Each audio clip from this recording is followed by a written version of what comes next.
Today we are going to talk about exploiting vulnerable email clients.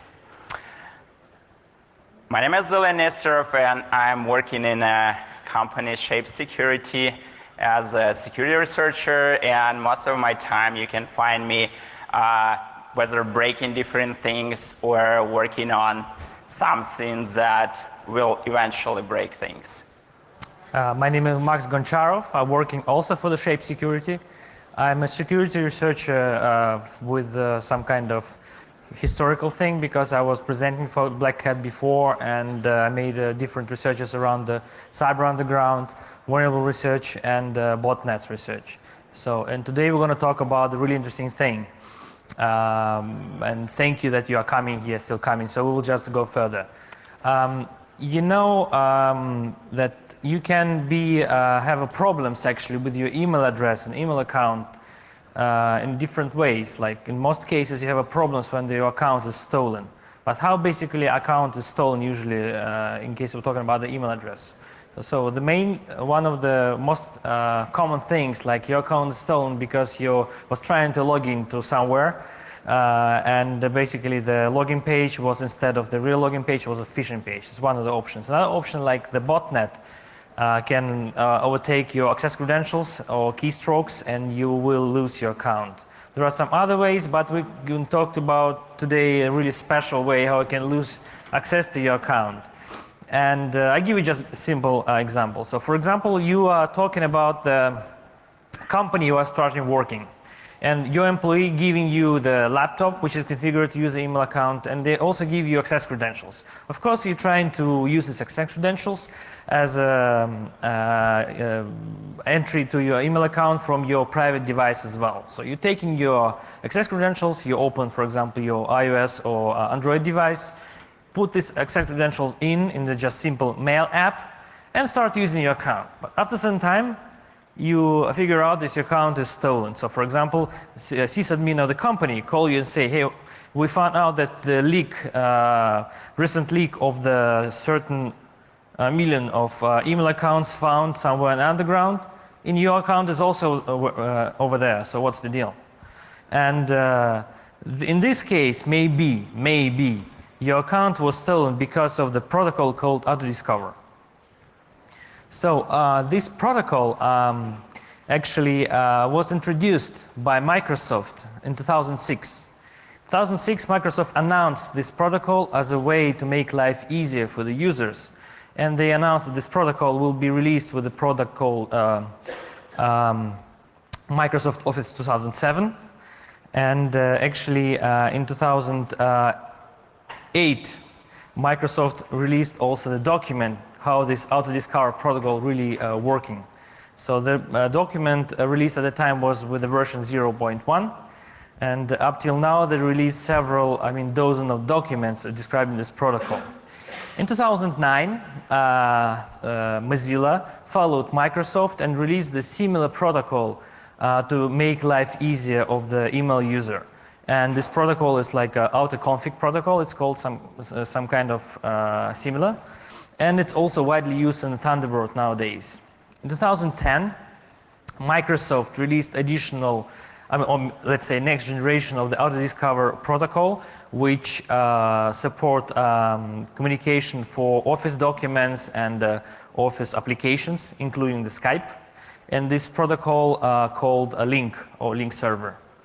And in 2017, actually in 2016, end 2016, Ilya and I occasionally found the flow in the protocol which we're going to talk about today. Next slide.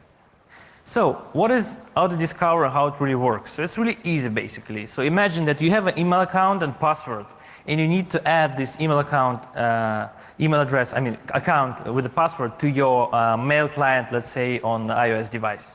So you open your iOS device and you have a list of the possible options how you can add email accounts. So you, for example, choose like if you have an account from the Microsoft, like say Exchange server, you choose like Exchange, and you just put your email address and the password. You click submit, and you connect it. But basically, if some of you know the old school, so you know that to enter the configuration of the email account to the application takes some time, because you need to know the username, you need to know the SMTP server, you need to know the IMAP or POP3 server, you need to know all the ports, you need to know what kind of encryption is used and in what way. So it's basically complex. That's why Microsoft in 2006 announced this protocol to make your life easier. So basically, when you take the email address, put it in your app, put your password in also over there, and click submit, your Mail app will communicate to the server, some kind of server, to find out what configuration should be, especially for your case. It's quite easy. And this protocol works, process of this protocol is quite easy, because your device, your app, need to define where to look information about the configuration. For example, in our case, in what domains it should be gathered. And the second step, that each server needs to be asked to find out what configuration should be there. There are several ways how this information can be received. In case of your app taking part in the LDAP or Active Directory, there is a way how to do that. So I don't really want to cover it here, because it's too much information. In case of interest, you can just take a look on that. Another way is that when you put your email address inside the app, your email address divided on the different parts, like for example username and domain name, and then domain name used to making the assumption where to look for the configuration. Most used way is when your email client trying to guess using a DNS request where the configuration should be. And as soon as this information is received, so let's say domain name is resolved, then the client making the GET request to get this information and working with this information. Right. I'll tell you a little bit more in details how deriving URL from user email address works. So Microsoft defines a simple algorithm. So you take an user email address, you split it into local and domain part, and you use the main part to add two URLs into a list of potential auto-discover servers. So first is just adding domain and add a path to auto-discover XML file, and this file is just basically contains all settings for email client. And another URL is constructed by prepending auto-discover word to domain and adding path. And later, client sends authenticated requests to these URLs. And by authenticated means it could be use different authentication like BASICs, for example, or NTLM. So when we're talking about splitting any email address to local and domain parts, for first look, might be a really simple task. You just split this email by add character, right? So what could be simpler than this?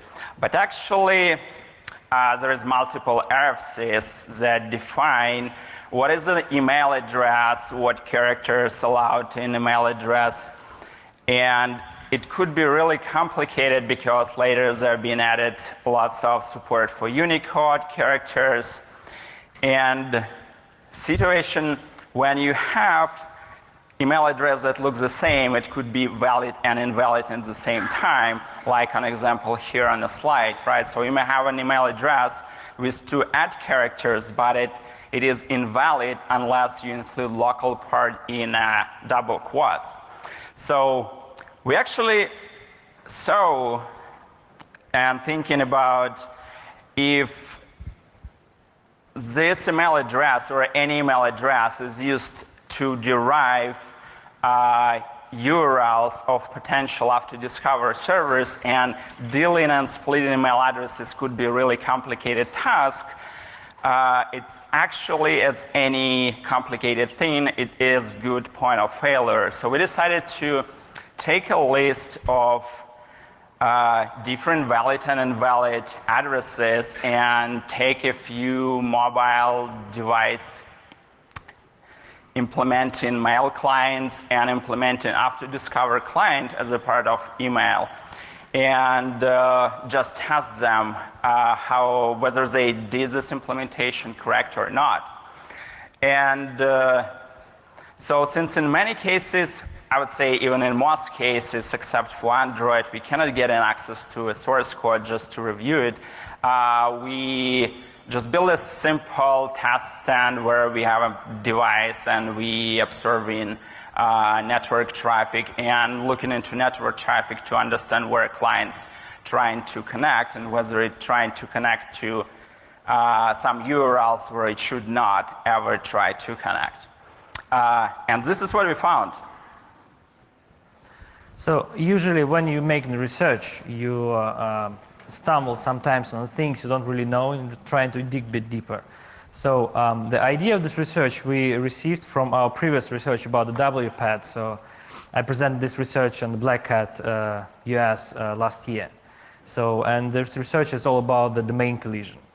So, and as Ilya mentioned, when we started doing this research, we've seen some strange activities in, for example, our test network, and we just decided to dig deeper. And in a way of understand what's really happened, Ilya mentioned that we created a list of the not really standard email addresses, and we just decided to use this not really standard email list of the email address against the different mail apps and devices. So in case of Samsung, so we just took the phone with a stock mail client from Samsung, and we run the list, quite long list of the non-really standard email addresses in case of Samsung, and actually it was looking fine. So it was looking fine. It was quite almost sure that, wow, it's working fine. But just at the end of the test, we tried the domain name, which looks like, let's say now, like example.com.au. So basically this is like a second level domain name, SLD. And wow, we see that as soon as we made the really request using the Samsung device with the fully qualified email address, which looks like email address with SLD, we've seen something strange. So we digged a bit more, and we've seen that in case of you have, for example, Samsung device, and you're trying to add the account, email account with the email address with SLD, you see this as strange traffic.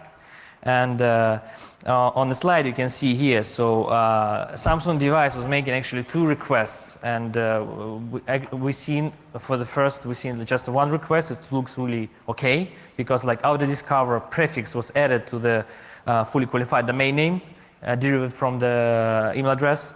But wow, just a few lines later in Wireshark, we've seen that another request was done like to the domain name, which is not really expected. And the domain was like AutoDiscover as a prefix plus SLD domain, and the really important part of the domain was just missing. And we digged around that, and we thought, wow, this is the thing that we was looking for.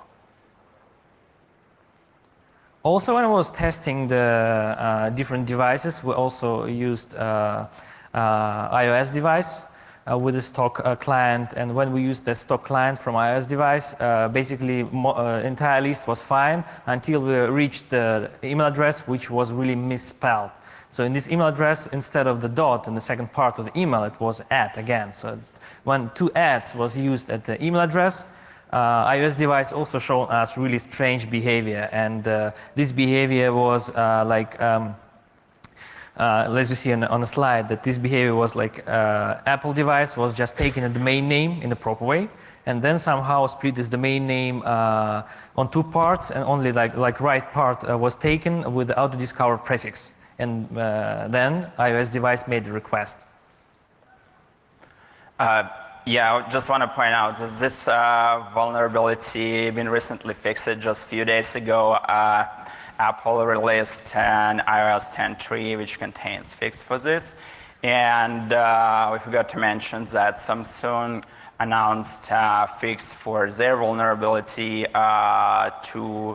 even 3 months back into January. So all these issues now announced as fixed. So we found a few clients that vulnerable, and we decided, okay, how big as a problem is, how we can find out how many clients might potentially have similar vulnerabilities. There is like, if you go and see a list of email clients that support Exchange Server, you probably find a pretty long list for mobile devices, for desktops, etc. So the only way we can see traffic is just to register after discover domain, rather for top level domain or for second level domain root zone. So if you take a look on Mozilla public suffix list, which contains about 8K records for what you can call second level domain. And IANA TLD is about 1.5K top level domain zones, which give us about 10,000 different domains. So what we decided to do is we register some domains and we run a simple HTTP sync server which will accept requests coming on port 80 and 443. We register these domains pointed to our server, get SSL certificates, and we started looking into access log, right? So I just want to point out that we expected to see some requests coming with user authentication data, so we made sure that we do not record any of this information. So we only recorded potential email addresses to understand how many users might suffer against this problem, plus we recorded user agents. So I remember that I deployed this server back in August last year, and about like 3 a.m. and immediately I just started to see a bunch of requests coming in. I was just like, wow. And I had a really problem. Just explain wow. You told wow. Explain why. Now, when you see this traffic coming in, you see these email addresses, and you know that if it's a standard access log and you see email address there, then it means that it was delivered with user credential as well, because it is from authorization header, which delivered it as like basic authentication, right? So it's just like plain text-based 64 encoded data, which is wow. So I was really had a trouble to fall asleep because like every car approaching our home, I thought it's just like FBI guys is going to take me and put into jail for doing this.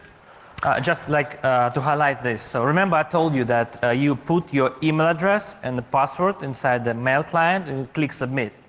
Means that when you click submit, the client push the information, your private information, in this case email address and your password in almost clear text to the server. And Ilya also mentioned that we used port 80, we used port 443, we had we made tests with SSL certificates, self-signed. We made tests with SSL certificates, which was, properly signed. And it doesn't really matter in case of, for example, certificates are signed or not signed, it's still working because nobody really checking in case of certificate is really signed or not.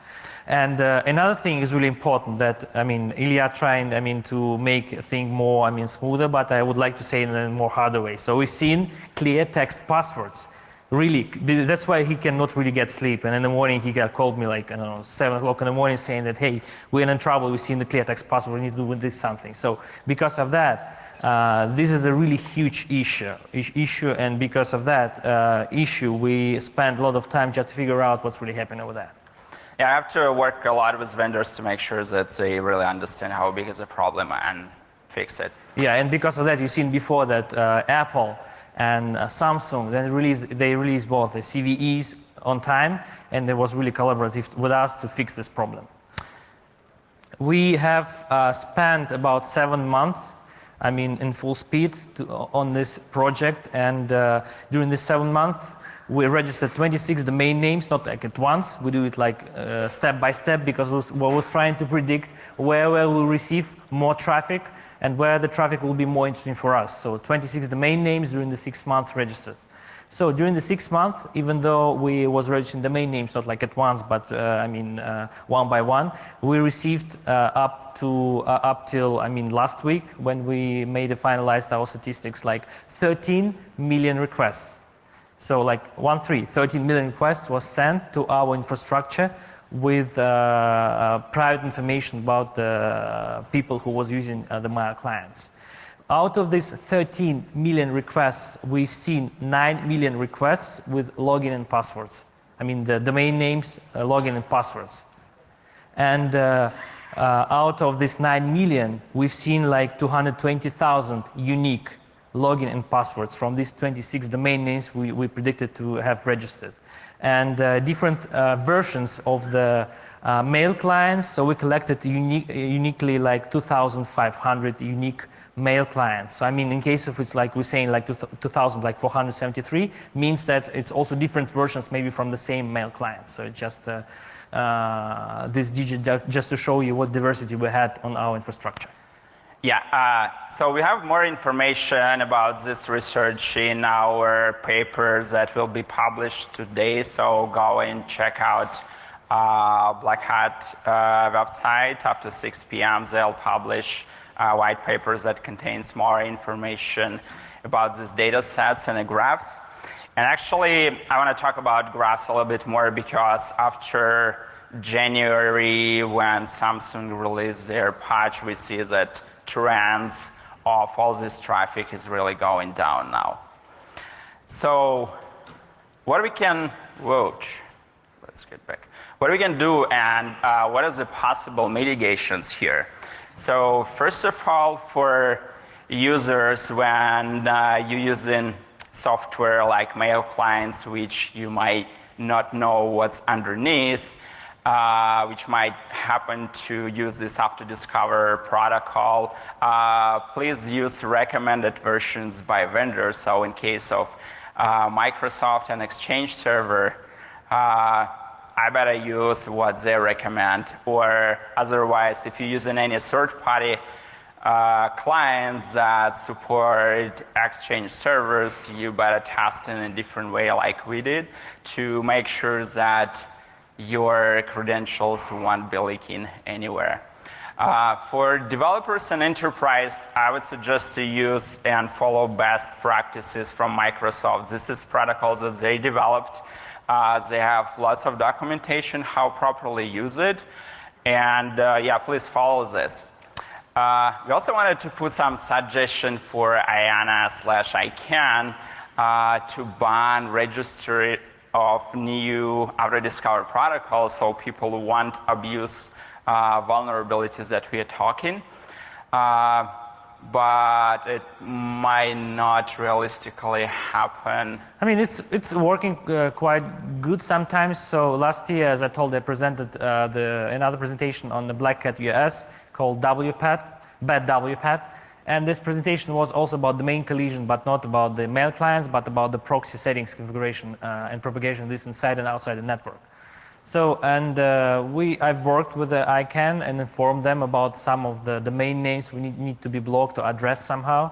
And the ICANN released the special IP address. IP address is like 127.0.53.53.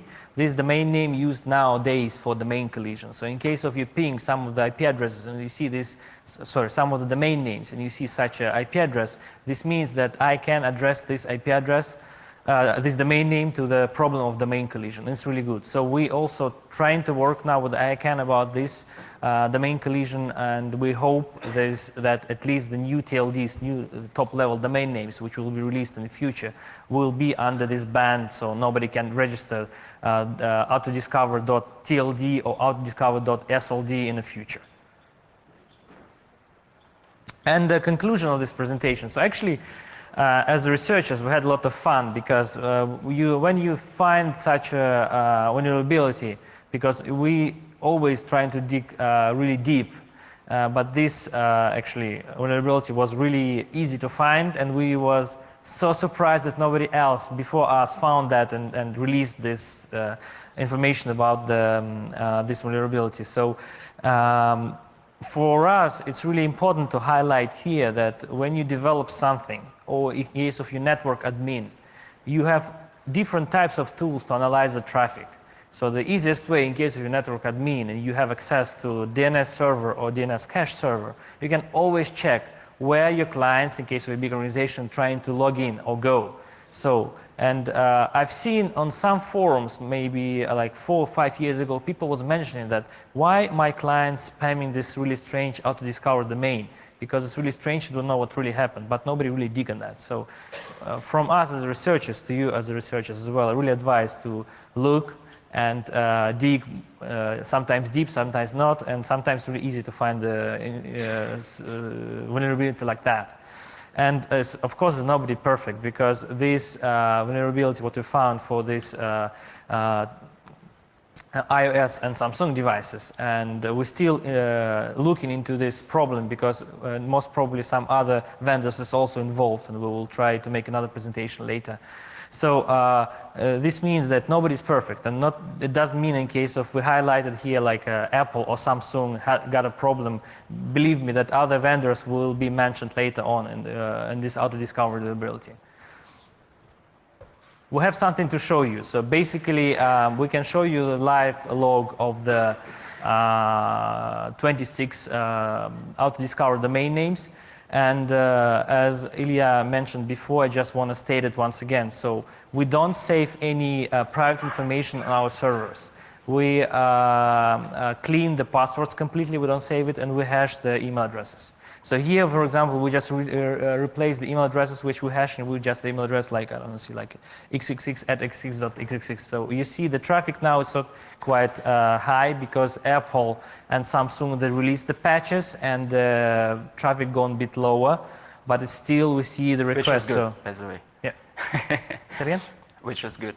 Which is really good. So we was really happy, because we worked really closely with both organizations, and it was quite collaborative. But you see still that some of the requests coming from some of the Samsung devices, so it's mean almost every like second or third request here pushing out the password and the email address. All right, I guess that's it, and we have about 5 minutes or 4 minutes for questions. Yeah. Yes, please.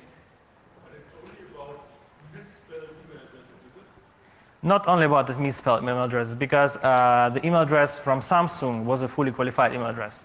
But still, just because of some lack of development and the parsing of the email address, especially of the main part of the email address, we could predict what kind of domain name we need to register, and on this domain name we start receiving the traffic. So it was a fully qualified email address. Yeah, another question, please.